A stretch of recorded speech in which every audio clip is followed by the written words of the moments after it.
Hey guys, it's Julian from Beneath the Bunk Studios and BeneathTheBunk.com. I hope you're doing wonderfully today. We are Beneath the Bunk, talking about my process for layering snare samples for an awesome, huge, lush, impactful sounding metal snare drum. Let's get into it. So what I have in front of me is a Pro Tools session for my recent cover of Burn by Counterparts. You could check out the cover at the link in the description, and you can also download these very multi-tracks and mix them yourself if you'd like to in the description of that video. So go check it out and download those tracks if you're interested in them, and send me your mixes because I would love to hear what you come up with.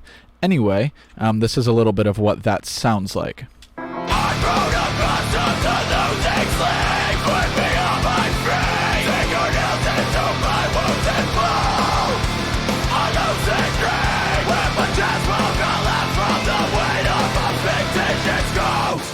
Cool, so that's a little bit of the first section, and what I'm going to do is hide everything that's not drums because we don't need to see any of it, and then I'm going to hide anything that's not snare because once again we don't need to see any of it. Cool, so all I have now is my snare top mic, my snare bottom mic, a extra trigger track that I actually didn't end up using, so I'm just going to delete that. And I have a trigger track with a one-shot on it that I did use, and a snare room trigger track that I used.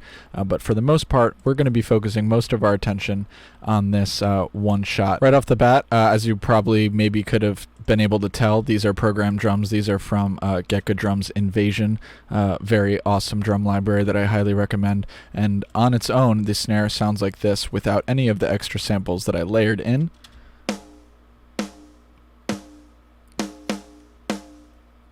Pretty nice, pretty chunky, but I definitely wanted to add a nice little one shot just to get it a little bit more in your face and suit the style a little bit more. So on its own, the one shot that I added sounds like this. In case you're wondering, this is a one-shot sample that Jordan from Hardcore Music Studios was giving away. And I'm not sure if he still is anymore, but I highly recommend picking it up if you can, because it is a very nice snare sample that adds a very nice extra amount of punch right when you need it. Because these samples sound so good right out of the box, I didn't really need to do very much processing on the snare. I didn't even compress it. I only really added a little bit of top end and took out some low end. That's all I did with this snare. So I didn't do anything crazy in that department. It just sounds really good from the get because, like I said, it sounds good from the get. The samples were good. So the main thing I really want to talk about is how I layered this sample with the original snare, because it's very important to understand the process behind that. And the way that I did that was by instantiating an EQ. I like to use the FabFilter Pro Q3 because it's easiest for me. You could use anything for this. And then playing the snare top mic on its own. And what you'll notice, if I put my mouse here, is that we can see these spikes. And if we hold it there for long enough, we'll start to see where the fundamental frequency of the snare is. And here it's at 215 Hertz. So I'm going to turn it up and thin out the Q a little bit. Now it sounds absolutely obnoxious. Don't worry, we're not leaving it like that. What we are going to do, though, is go to the trigger track that I have with the one shot loaded into it, and copy and paste that FabFilter Pro Q instance onto that track after the trigger sample. We're going to do that just by holding Alt or Option if you're on a Mac, and then clicking and dragging it over to the other track. And I'm going to reverse everything that I've already done so that you could hear it in its most natural form. And now what you'll notice is that it sounds like this. And what I'm going to do is go into FabFilter, temporarily bypass this band, and do the same thing that I just did with the original snare. Let it play, and hold my mouse over the frequency spectrum when it illuminates.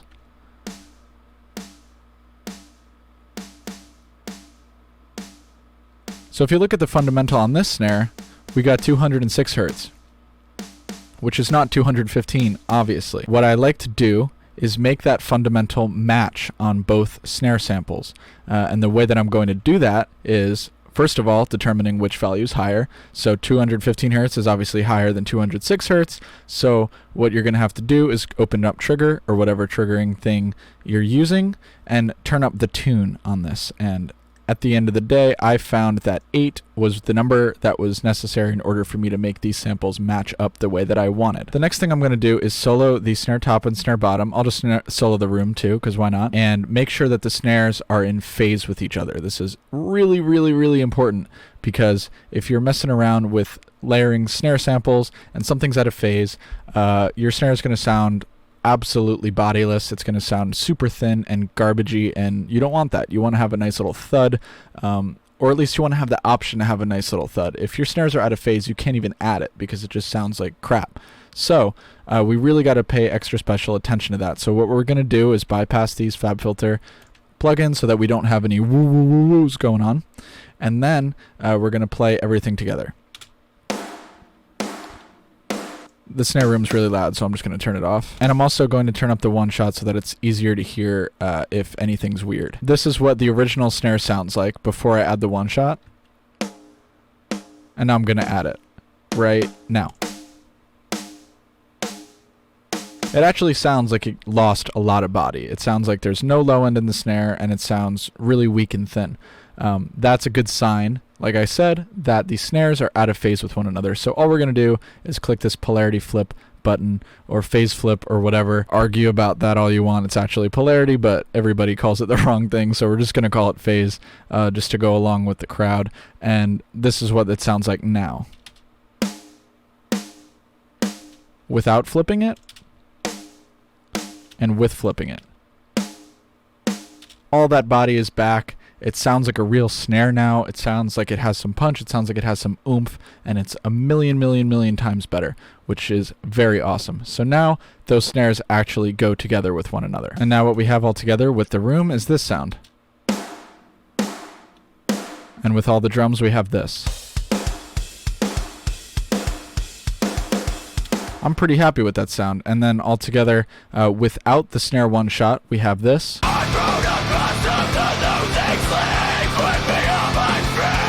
And then with it, we have this.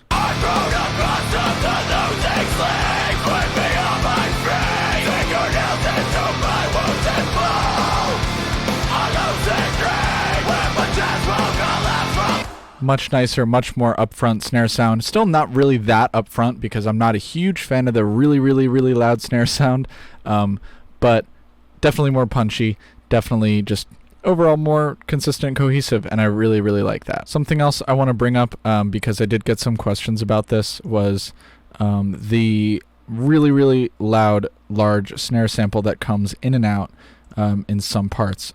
So let's go into that really briefly. I want to talk about this in a separate video about how I made this effect, but I have what is called a snare bomb effect that sounds like this.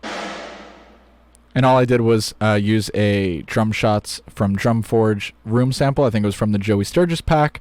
And I just distorted the crap out of it, put even more reverb on it than was already integrated in the sound because it's a room sample, obviously. And I just put that in here and really let big parts of the song, like this part, for example. That's what I used to make that part extra big and make that snare hit extra ginormous, mainly because that's what they did in the song. Even if they didn't do that in the song, though, I probably would have done that because it just makes everything sound really big. But anyway, I'm going to go into more depth about how I made that effect in a separate video. The key with that, though, is to keep it very nice and sparse and to make sure that not every single snare hit sounds ginormous, because then no snare hit sounds ginormous, because you need dynamics. So, you know, and another part I used it here. Offer yourself the circumstance. You know, I use it every once in a while. It's pretty scattered throughout the song. And that's pretty much it. I mean, as far as samples go, if you have a good library like any GGD library or Superior Drummer, or any of the room sound stuff, you're going to get some pretty good results without having to do much work. You know, I didn't add anything except this high shelf and high pass filter. Because the samples just sound that good already, and I just didn't really need to. So if it sounds good, it is good. And to summarize, if you're layering additional samples like I did with this one shot, be extra sure to check the tuning, and also be sure to check the phase before you destroy your snare sound. That's all I got for today. I really hope you enjoyed this video. If you did or if you didn't, let me know down below. If you have a better way of going about this process than I do, let me know down below. I'm always looking to get other perspectives from other engineers, and if you have any questions, don't be shy. There is a 100% chance I will answer you at some point, so comment and I will get you sorted out. Talk to you next time.